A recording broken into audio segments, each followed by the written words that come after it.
sugar. And sugar is an addictive drug. Who's addicted to sugar? Okay, there you go. There you go. What do you want to say? No, and you can't even feel bad that you want the Chanukah. Absolutely, absolutely. And then we talk about FREILICH. FREILICH. FREILICH is not crying. FREILICH is not being able to fit into your clothes. FREILICH is not pains. FREILICH is not embarrassing. What's FREILICH? FREILICH is happy, feeling good about yourself, feeling good about life, feeling about yontif, feeling good about everything. Thank you. And it does not include binging, it does not include overeating, because we pay a very, very heavy price. And yes, the pun is intended. We pay a very heavy price for what we do. We pay a heavy price physically, we pay a heavy price emotionally, and you can't even separate the two anymore. You can't feel physically good if you feel mentally horrible. You can't feel mentally good if you feel physically horrible. Okay? So it is a body mind, and you take care of it by nurturing yourself, nourishing yourself. And I think that we have mistaken the two, because they are not interchangeable. Nurturing is not always nourishment. There are other ways to nurture yourself. So let's talk a little bit about Chanukah. In the old country, the Haim, who knows about the Haim? The Haim.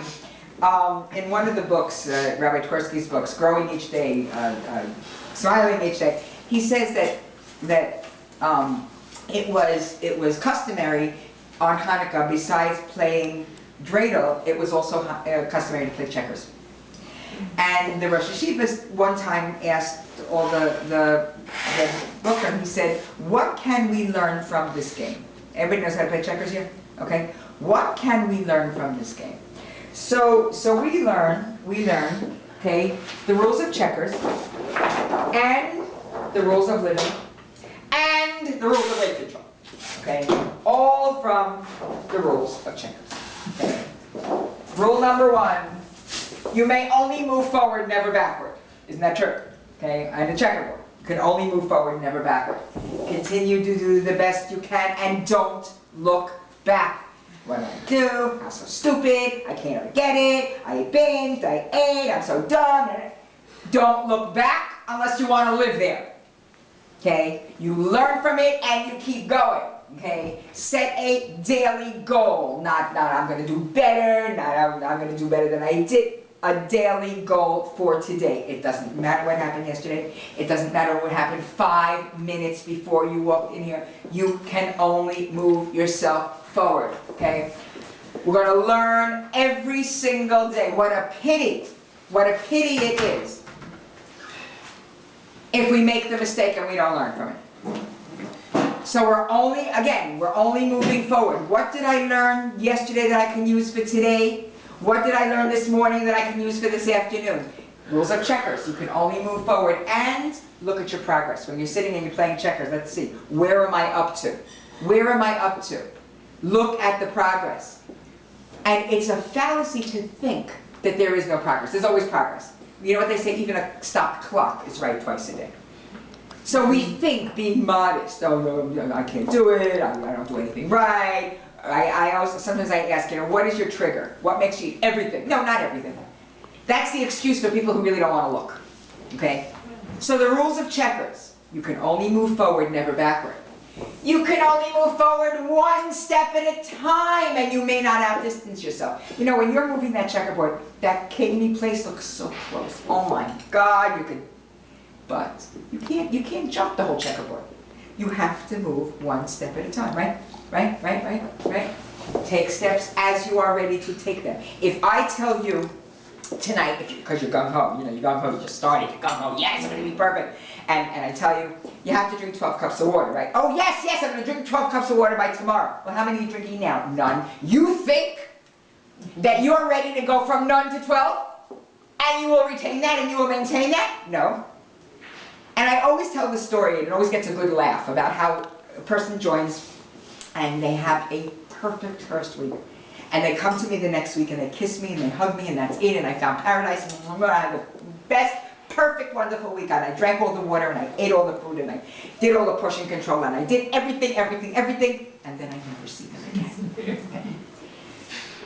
Because that's it, and I'm going to be perfect starting tomorrow. Who's ever done that? Okay? And the minute you give a glitch, it's over. Please turn off your cell phone and turn the cell phone, please. Wait, just a minute, okay? Okay? Don't make far-fetched, unrealistic goals. Don't tell me how much weight you're gonna lose by Purim. Don't tell me you're gonna, from now on, drink 12 cups of water. Please do not tell me I'm never eating after 6 o'clock. Ha! You're eating after 6 o'clock. Okay? Because when Shabbos starts after 6 o'clock, you're going to eat after 6 o'clock. When you go to a simcha, you're going to eat after 6 o'clock. One day you're going to come home from the city and it's going to be 6:30 and what? You're going to starve? What do you want to say? No, I wanted to ask when you said take one step at a time. For someone to get starting again and again and again. But usually you start the program when you start a whole new thing the next day. So, You mean a whole new what the next day? no, I mean the whole program. Let's say, for example, me, if I want to start, that means tomorrow, I mean breakfast, lunch, supper, snack. But if you're saying one step, can I do, let's say, breakfast for a week, then lunch, then supper? You could do, listen, as you are ready to take them. No, that's what I'm asking you. As you are ready to take them. You can't do my program.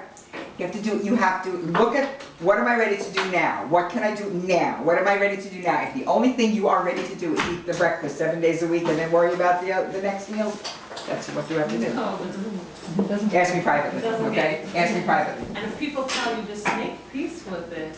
Make peace with what? Make peace with what? I think it's the biggest insight you could give someone. Not necessarily.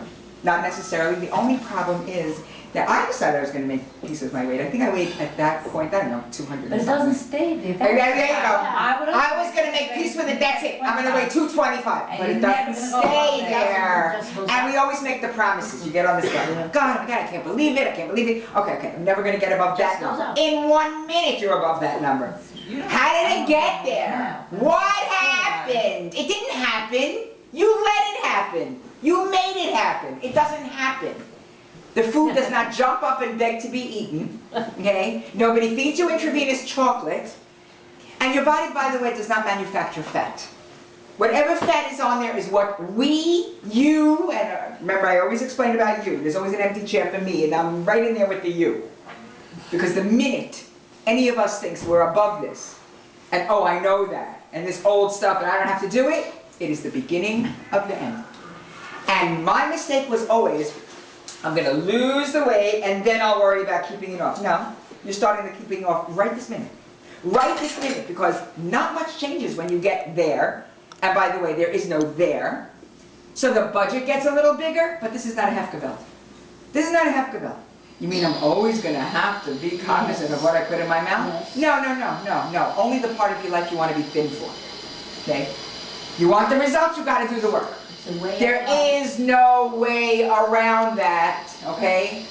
Just like the checkerboard. The moves must be in line with the situation. What works for you on Shabbos might not work for you on Tuesday. What works for you at a simcha might not work for you on a regular work day. So, one step at a time, and you may not outdistance yourself, even though you know,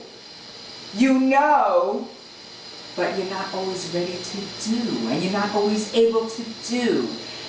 Because so much of this, first of all, a lot of it is habit, okay? Automatic. We're an automatic pilot. You make the kids lunch, the crust is in your mouth. You dole out the cookies, you're drinking the crumbs, okay? So it's, a lot of it is automatic. Everybody's done with dinner, it pops in your mouth. A lot of it is automatic. A lot of it is addiction. Because when you start to take that sugar in, the biology takes over. Who's ever had the experience? The biology takes over. There is no willpower in the world that will override biology. None. You could have the most willpower, and I could say with